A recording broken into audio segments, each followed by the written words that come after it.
Bonjour à tous, aujourd'hui je vais vous présenter un couteau fait par un jeune coutelier français. Alors retenez bien son nom parce que je suis prêt à parier qu'on va beaucoup entendre parler de lui ces prochaines années. Il s'appelle Guillaume Ducasse, il est autodidacte et il fait des couteaux depuis 3 ans. Vous m'avez bien entendu, il fait des couteaux depuis seulement 3 ans et il est déjà capable de nous sortir une pièce comme ça, qui est vraiment exceptionnelle au niveau technique. Alors, il est plutôt orienté, on va dire, coutellerie d'art. Quand je dis coutellerie d'art, il y a la volonté de chercher soit la créativité, soit vraiment le défi technique, ou les deux. Mais voilà, l'idée, c'est de pas simplement faire un objet utilitaire, c'est d'aller beaucoup plus loin que ça. Et je trouve qu'avec ce couteau, il a très bien réalisé ça. Ce qui n'empêche pour moi que coutellerie d'art ne veut pas dire œuvre d'art. Hein. Le couteau doit rester utilisable. Doit avoir une lame bien trempée, tranchante, etc. Et encore une fois, il l'a très bien réalisé avec ce couteau, parce que si on voulait s'en servir tous les jours, on pourrait sans aucun problème. Mais on voit clairement qu'il a été beaucoup plus loin que simplement faire un couteau utilitaire. Alors on va regarder ça d'un peu plus près, en commençant par cette lame qui est absolument magnifique. On a un acier RWL34, une émouture plate, avec un faux contre-tranchant assez imposant.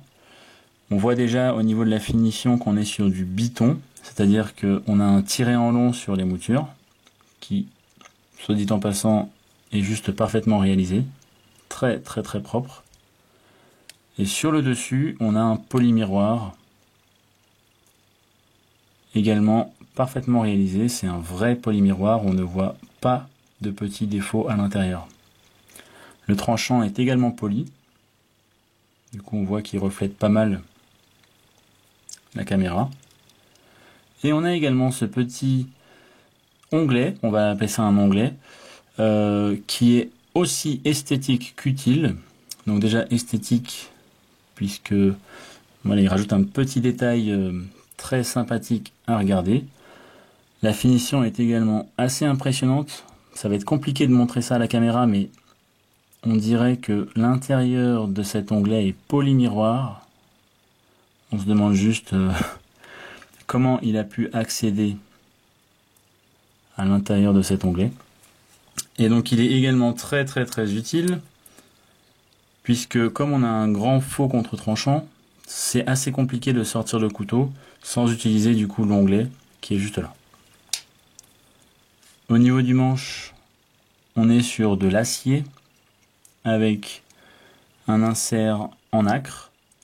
Alors beaucoup de choses à dire à ce niveau-là. Donc manche en acier qui a également une finition biton, tiré en long sur la partie plate, polymiroir sur le dessus.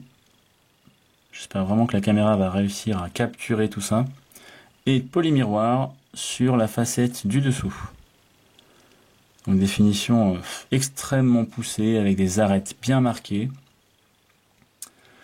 On a en plus de ça des vis custom, donc entièrement faites par lui-même. Donc la vis d'axe juste là. Des petites vis également ici. Donc je trouve qu'elles sont très esthétiques. Voilà, je mets des traces de doigts partout. On peut bien voir qu'elles sont différentes des vis du commerce et ça rajoute un petit détail très agréable à regarder, je trouve. Et encore un défi technique supplémentaire pour le coutelier. Et au milieu de ce manche, on a cet insert qui est absolument magnifique en nacre. C'est en fait une composition de nacre. C'est juste superbe. Et ça, honnêtement, c'est le genre de choses que je vois sur des couteaux d'art faits par des couteliers qui ont énormément d'expérience. Honnêtement, en général, ce sont des couteliers qui ont 10, 20, voire 30 ans d'expérience qui s'attaquent à ce genre de pièces-là. Et voilà, qu'un jeune coutelier qui fait ça depuis 3 ans arrive à réaliser ce genre de pièces, c'est assez incroyable. Au niveau de la mécanique, on est sur un mécanisme à pompe arrière, comme vous avez sans doute déjà pu le voir. La mécanique est extrêmement fluide, ça fonctionne super bien. Au-dessus, On a une finition polymiroir. On peut voir que les ajustages sont superbes. Et il nous a pas fait un pompe arrière classique. Il a fait un pompe arrière avec une espèce de bélière intégrée. J'avoue que j'avais jamais vu ça. J'avais déjà vu ce genre de pompe arrière chez Ron Lake, mais il ne me semble pas que cette partie-là était une bélière. En tout cas, je suis pas sûr. Si vous savez, dites-moi en commentaire. Il me semble que c'était une partie fixe, mais voilà, je ne sais pas. Dans tous les cas, il nous a fait une petite bélière également réalisée par lui-même, évidemment, tenue par des vis custom. Et on a sa marque, ici, une incrustation d'or, avec gravé Ducasse à l'arrière. Au niveau du bouton, du coup, pour la mécanique, c'est peut-être le seul petit défaut, mais c'est pas vraiment un défaut, c'est juste un petit coup à prendre. C'est qu'il faut vraiment appuyer au bord ici, tac, pour débloquer le couteau. Donc c'est avec le pouce, avec l'index. C'est relativement facile, mais au tout début, voilà, vous savez pas trop s'il faut appuyer là, si vous appuyez trop là, ça marche pas. Voilà, c'est pas forcément ultra intuitif, mais encore une fois, pas compliqué non plus. Et je trouve que pour avoir cette originalité, ça vaut vraiment le coup. Alors, tout est parfaitement fini, honnêtement. On a des arêtes bien nettes partout. Les polymiroirs sont superbes, les tirés en long sont superbes, comme vous avez pu le voir, les ajustages, le polymiroir sur le dessus. Mais c'est pas tout, on a également du polymiroir sur des endroits que on ne soupçonnerait peut-être pas. Donc on a du polymiroir à l'intérieur ici, polymiroir sur le dessus là, et c'est du polymiroir vraiment très propre, hein. Je peux vous dire que c'est du sacré boulot. Polymiroir à l'intérieur du ressort, mais également polymiroir à l'intérieur du manche. Je sais pas si ça va se voir, mais voilà, c'est vraiment du super boulot. J'imagine même pas le nombre d'heures pour réaliser toutes ces étapes. On a même du polymiroir à ce niveau-là.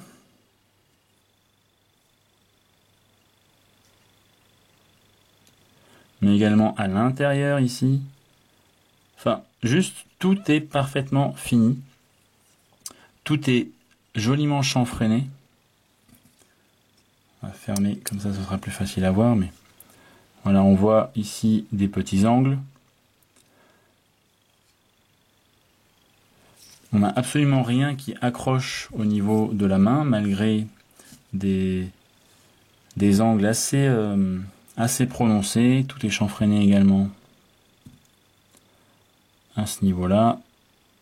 Voilà, j'essaie vraiment de vous montrer tous les détails. On voit les chanfreins ici, également ici. C'est absolument superbe. Et je voudrais rajouter également qu'en termes de design, je trouve que c'est vraiment très bien dessiné et très bien pensé. On a donc ces angles ici qui rajoutent beaucoup de dynamique à la ligne du couteau. Et ce que j'aime bien, c'est que cet angle au-dessus continue au niveau du faux contre-tranchant de la lame. Donc on a vraiment une continuité lame-manche. Et cette petite pointe ici vient se continuer dans l'onglet. Le plat du manche qui a une finition du coup tiré en long vient se continuer au niveau de l'émouture. Et j'aime également m'imaginer que ce polymiroir de l'angle inférieur vient se continuer dans le poli du tranchant. Voilà, vraiment très bien pensé en termes de design. Également sur le dessus, on peut voir que le manche a été affiné vers l'avant et vers l'arrière. Il ne s'est pas contenté de faire une simple plaque d'acier. Il y a énormément de travail, de détourage. C'est absolument superbe et vraiment impressionnant pour un jeune coutelier comme ça. Et j'ai vraiment hâte de voir ce qu'il va faire dans les années à venir. Je ne peux que vous conseiller d'aller le suivre sur Instagram. Je vais vous mettre le lien vers son compte dans la description. Sur ce, je vous laisse et je vous dis à bientôt dans une prochaine vidéo.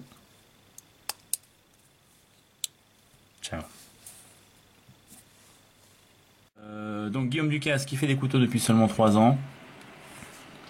Et là il se met à pleuvoir, un truc de fou. Oh là là, purée.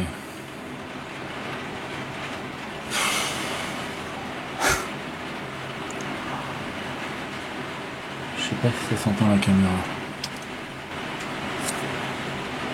Bon. On va attendre que ça se calme.